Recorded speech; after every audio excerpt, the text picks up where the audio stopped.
Hello and welcome to grammar class. Today's topic is restrictive and non-restrictive relative clauses. But first off, what is a relative clause? A relative clause is a part of the sentence. It has its own subject and predicate. It describes or modifies the subject or the object of the main clause that comes right before it. So a relative clause does the work of an adjective. It acts as an adjective in the sentence. A relative clause is initiated by relative pronouns such as who, which, that, or by relative adverbs such as where, when, or why.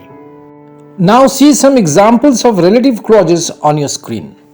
The book that I borrowed from you is lost. Here, that I borrowed from you is a relative clause that is describing or defining the noun the book. Here the relative clause that I borrowed from you is a subordinate clause, while the book is lost is the principal clause. In the subsequent examples, the relative clauses are underlined. That I wanted to read, who loves me a lot, which gives light and heat are the relative clauses here. And the nouns these relative clauses are modifying or describing the novel, John, the sun respectively are called their antecedents or referents. In English grammar there are two types of relative clauses: restrictive or essential and non-restrictive or non-essential. A restrictive relative clause is one which is essential to understanding the basic meaning of the sentence. In other words, we cannot remove or omit a restrictive relative clause from the sentence, without which the sentence cannot make a complete sense. Now see some examples of restrictive relative clauses on your screen and how they are essential to understanding the basic meaning of the sentences. The man who works hard gets success. Here, who works hard is a restrictive relative clause which modifies the noun man. Now, if we remove this relative clause from the sentence, it's not clear which man we are talking about, which man gets success. So this relative clause is essential to complete the basic meaning of the sentence. It identifies the man who gets success.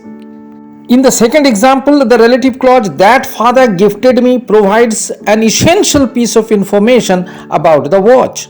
In the third example, the identity of the car is defined by the relative clause which was stolen last night. So in these examples, the relative clauses provide absolutely essential information about the nouns that they modify or describe.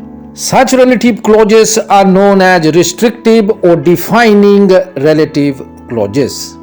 So restrictive or essential relative clauses start with that, which, who, where, when, why, whom and whose, and they are not set off with commas or dashes in the sentence. It is very important. However, a non-restrictive relative clause is not essential to understanding the basic meaning of the sentence. On the contrary, it provides some additional information about its antecedent or the noun or pronoun that it describes. So even if you remove or omit a non-restrictive relative clause from the sentence, it does not affect the basic meaning of the sentence. So we understand that unlike a restrictive relative clause, a non-restrictive relative clause does not restrict the meaning or description about its referent or antecedent. It's extremely important to remember that a non-restrictive relative clause is always set off with commas or dashes in the sentence, but we do not use commas for restrictive relative clauses. Now at this point, please pause the video and look at the examples of non-restrictive relative clauses. In the first example, who is my friend is a non-restrictive relative clause because it's providing some additional information about its antecedent Tom. And even if we remove this non-restrictive relative clause from the sentence, Tom is the best player makes good and clear sense. In the remaining examples also, the underlined clauses are non-restrictive relative clauses which provide some additional information about their respective antecedents or nouns that they describe or modify. And so their removal from the sentence does not affect the basic meaning of the sentence. Now let's learn how to identify the restrictive and the non-restrictive relative clauses. Well, we know that relative clauses start with relative pronouns or relative adverbs. But remember, non-restrictive relative clauses do not start with the relative pronoun that. Only restrictive relative clauses are initiated by the relative pronoun that. Besides, a relative clause that comes after a proper noun is always a non-restrictive relative clause. For example, here Paul is a proper noun, so the relative clause who lives next door is non-restrictive. And in the second sentence, after the proper noun the Taj, the relative clause which is very beautiful is also non-restrictive. However, after a common noun we have a restrictive relative clause. For example, the antecedent boy is a common noun, so the relative clause who wins the race is restrictive. Here the relative clause provides essential information about the identity of the boy, and so it's restrictive and commas are not used. But if the common noun represents a unique person, place or thing, the relative clause will be non-restrictive.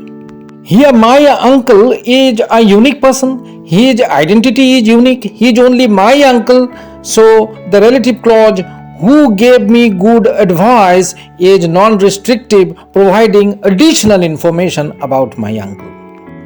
We should also remember that the relative clause or adjective clause should be placed as close to its referent or antecedent as possible.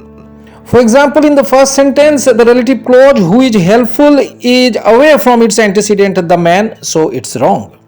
In fact, the relative clause who is helpful should come right next to the noun it describes. The man who is helpful is loved. Now let's see how a non-defining or non-restrictive relative clause may explain or qualify an entire main clause. For example, he died in a mishap is the main or independent clause, and the relative clause which is unfortunate is a kind of comment on it. Similarly, he did not keep his word is the main clause, and the relative clause which is unexpected kind of qualifies it. So that's it for today. If you liked the video, please do not forget to like, comment, share and subscribe to my channel for more grammar videos. Thank you so much.